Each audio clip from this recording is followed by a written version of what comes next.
Hey, friends, welcome back to Unbottled Potential. It's me, Amanda, and I am super excited to continue sharing with you some hacks, some tips and tricks to get you through dry January, whether this is your first dry January or whether you have been alcohol-free for a long time and you're trying to decide what to do with this lifestyle change. I know a lot of you are joining me new. We have some new listeners and faces here because I had some different social media things go a little crazy for dry January. And if you're listening semi-ish live, I'm releasing this on January 10th. So we're in the second week of dry January. And as someone who went alcohol-free because of dry January, I wanted to share with you the one dry January hack you need right now to be successful. And this is the thing that I did not go into dry January with. I did not figure it out until a little ways down the road. And I want you to have it from the onset so that you can have this tool in your back pocket because I think it can be so valuable. Now, I want to give you a little background into my story just in case you haven't listened. If you want to learn more, you can go all the way back to some of the first episodes.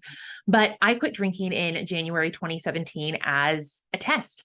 I was planning just to do the month of dry January. At that point, I had kind of a weekend warrior relationship with alcohol. I was a stereotypical early 30s party girl. I kind of did the grind at my corporate job from Monday through Friday. And then Friday from 5 o'clock on, I was hitting it hard. I was drinking away the troubles of the week. I was celebrating. I was cutting loose with my friends. I was really just thinking that I deserved and needed alcohol to get me through the weekend. And for the year before I did dry January, I had tried really hard to moderate it because I had started out on this spiritual journey where I really knew that there was something more for me in this lifetime. And I'd started following all of these magnificent spiritual teachers. I'd really started to lean into self-help. My Audible looked like the who's who of Oprah's Super Soul Sunday. And I really believed all of the things that I was learning, but something wasn't clicking. And I had this intuition that alcohol was the thing that maybe was throwing all of my efforts off, but I didn't truly want to give it up yet. I really was resisting it. So I was trying every trick in the book to make moderation work. I was going out and making sure I ate a really full meal, trying to only drink wine or only drink beer or only drink whatever, not take shots, to drink a glass of water in between each of my cocktails, to have a cutoff time. I tried everything. And more often than not, my efforts to have just a few would turn into me having a few too many.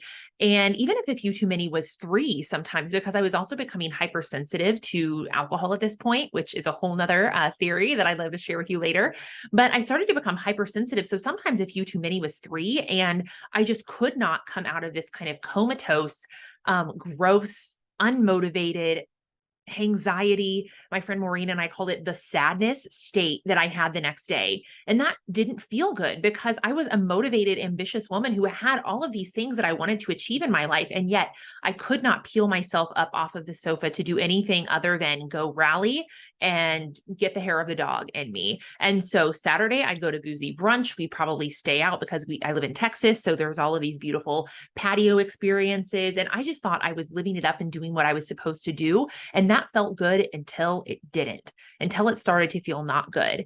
And I kept having this internal urging saying, Amanda, you need to take a break from alcohol. Amanda, it doesn't matter that you're not addicted. You need to ditch alcohol. And I really tried to brush that voice off until I couldn't do it anymore. The voice started to get louder and louder and more consistent. And so finally on January 1st, 2017, I said, fuck it. I'm going to do this. I'm going to take a break from alcohol. So I went into my dry January with the intention of it to just be 30 days. I had this cute little idea that this would be like a reset. And then I would go on about my life and I'd become a moderate casual drinker where I just sipped a glass of wine every now and then and everything would be good.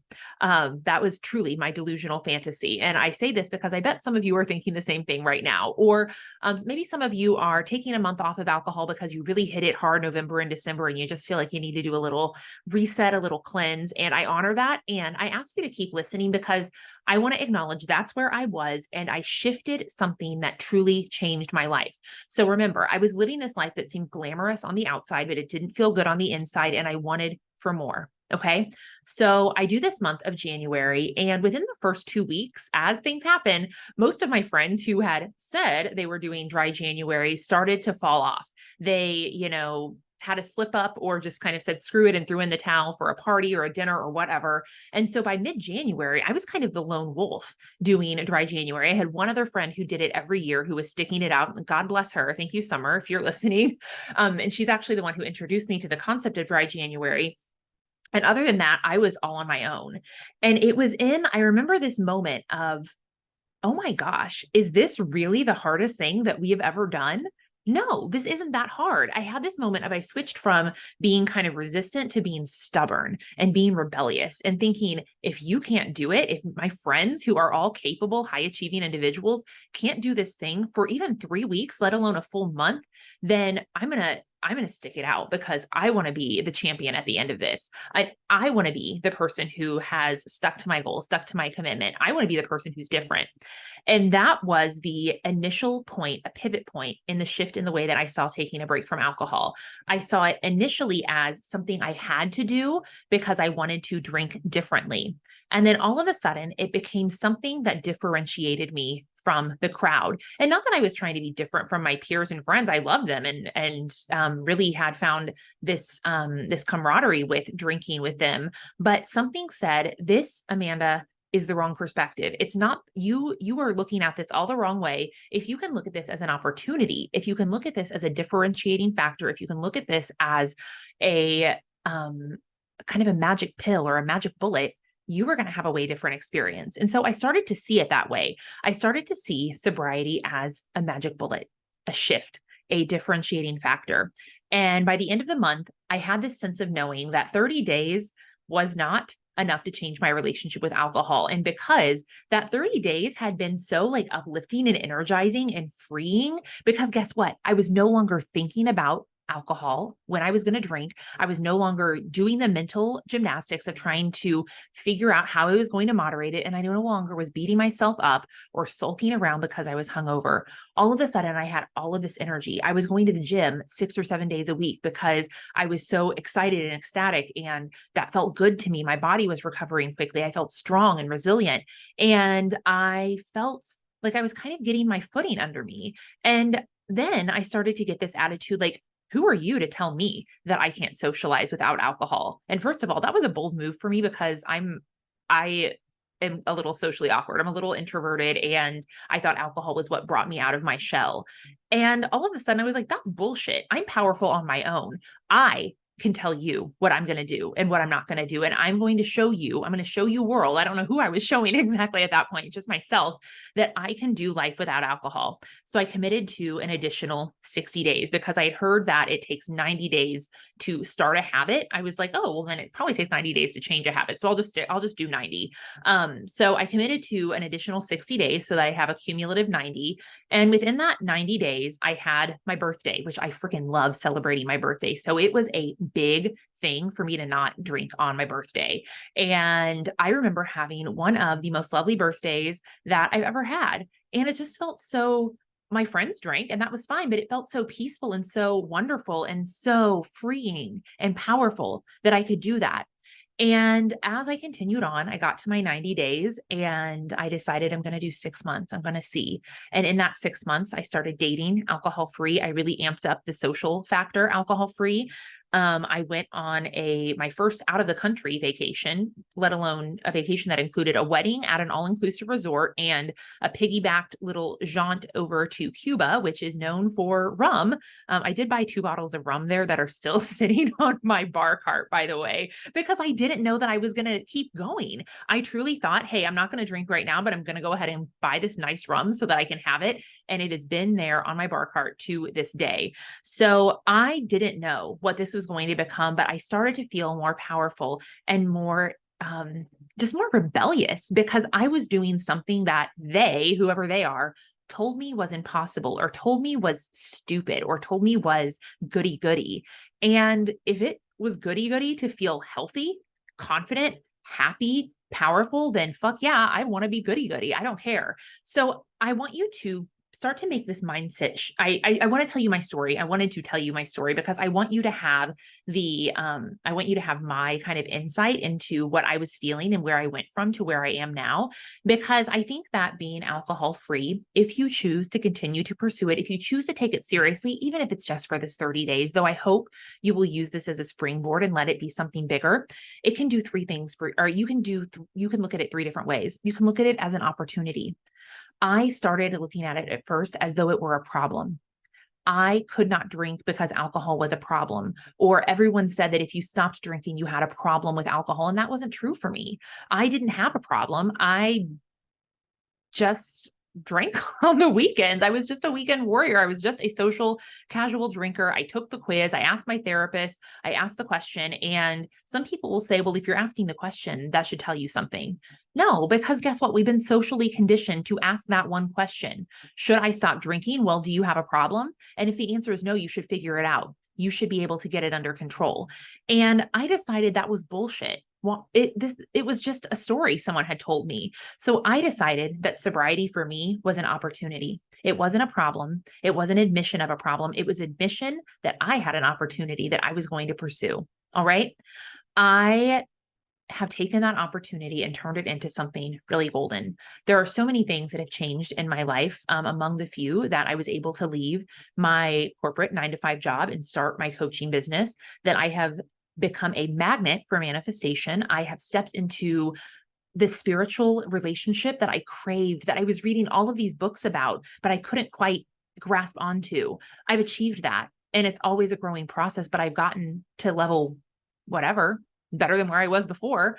I am going to be a published author this year in October 23. I'm going to have my first book out with Penguin Random House, which is a childhood dream of mine. And so I took that opportunity and I ran with it. I feel healthier. My relationships are better. Everything about my life has improved. And even though it's not perfect, the imperfect parts are easier to manage because I am no longer running away from them. I'm no longer dulling myself down. I'm no longer using this emotional anesthetic, this social lubricant that everyone told me I had to have. That's BS. That is complete BS. So you can stop looking at changing your relationship with alcohol as admission of having a problem and embracing that you actually have an opportunity.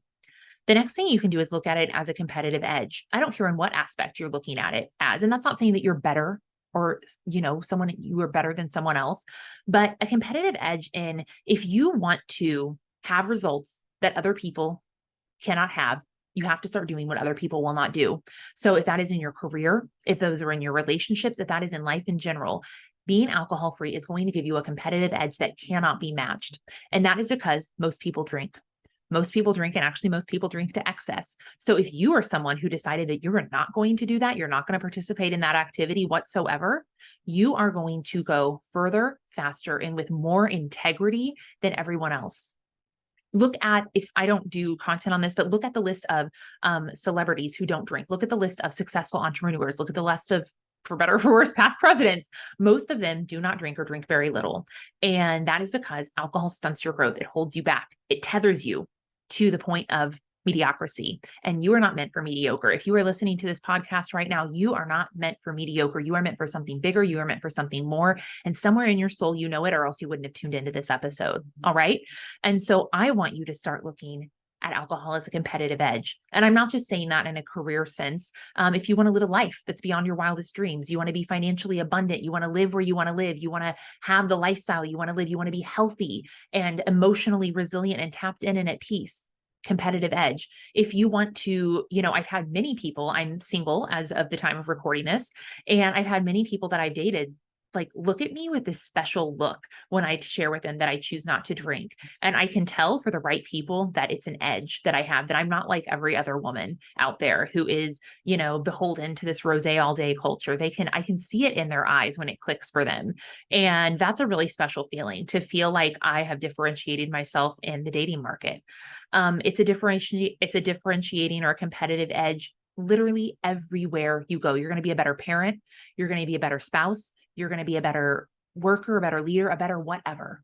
It is absolutely a competitive edge because everyone isn't doing it. All right. it's also a distinguishing factor. It is what is going to, it doesn't mean it has to become your whole personality, but it is something that is going to set you just apart and ahead in your life. And so I want you to feel in to these truths that I've shared with you today, because I feel them so deeply in my own life. I feel this is absolute truth. And not that people who drink are bad, wrong, or whatever. And not that you are bad or wrong or a failure if you choose to drink again at some point. But I really just want you to know the potential that is available for you, because you have been curious about this thing, because you have been curious about changing your relationship with alcohol, because you are leaning into it right now through the process of Dry January. I know that the voice that has called you to this decision, to this curiosity, has not whispered to you at random. And so if I can give you one Dry January hack to really, really let yourself sink into, to let this month be successful, I want you to, every time you hear that voice that says you can't do this, you should drink again, it'll be okay, or you're going to be such a weirdo if you don't drink. Every time you hear that mean, nasty voice in your mind, I want you to say, hey, I get it. I don't want you to be mean to it. I don't want you to say, shut up, voice. I want you to say, hey, I get it. And thank you so much for looking out for me. But right now, I'm choosing to see this a different way. I'm choosing to see this lifestyle as an opportunity. And I'm asking you to go along with me.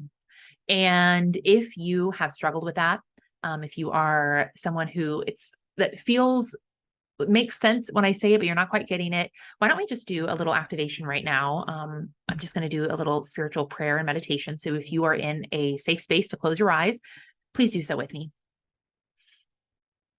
Taking a big breath in through your nose, exhaling through your mouth.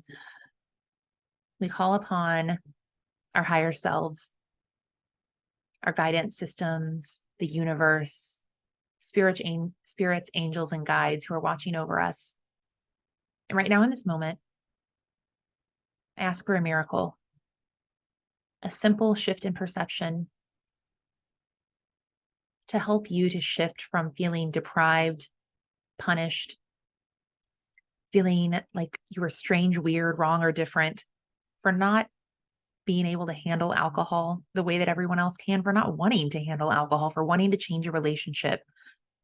We ask that you shift this mindset from one of lack, deprivation, punishment, wrongness, to one of opportunity, to one of potential, to one of possibility, to having a competitive edge that cannot be matched.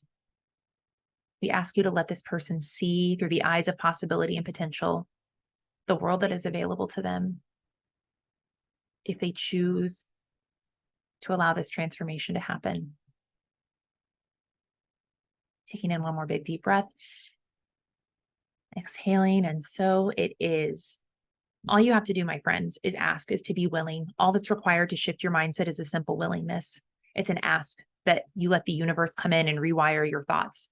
And I invite you to invite in this change today, for you to invite in the universe to help you shift your perception to that of possibility and potential and opportunity, because I know what is available to you. And even though it's very unlikely that we have met, I truly want that for you so bad. I know that this world will be a better place if you are showing up as your highest self, as your most authentic self, as your most potentially actualized self. And I know that if you're listening, that for you, the fastest way to get there is to change your relationship with alcohol. And it might feel still uncomfortable to think about not drinking again. I don't want you to use that never vocabulary. I just want you to commit to these next however many days are left in January when you're listening to this, and then commit a little bit longer. Commit to yourself, because I promise you your life can change if you keep going. All right. I hope you found this helpful. This is one of the things that I am most passionate about, is helping to normalize the conversation of elective sobriety. There's so much content out there about addiction and recovery, and that just wasn't doing it for me. And so I hope that I'm helping you to see this path forward, going beyond Dry January as a possibility. But really just as a motivation to keep going. I really want you to keep going on your journey. I want you to have the life that you dream of and desire. And I know that it's possible for you. So thank you so much for tuning in. If you are listening the week that this is released, again, we are in the second week of Dry January. I am hosting a Dry January program. Depending upon when you listen, it might still be available for you to join. And if not, I have tons of other free programs that you can join absolutely anytime that help you re-examine and renegotiate your relationship with alcohol. So I am so grateful that you are here. I hope to see you on our next episode. Take care.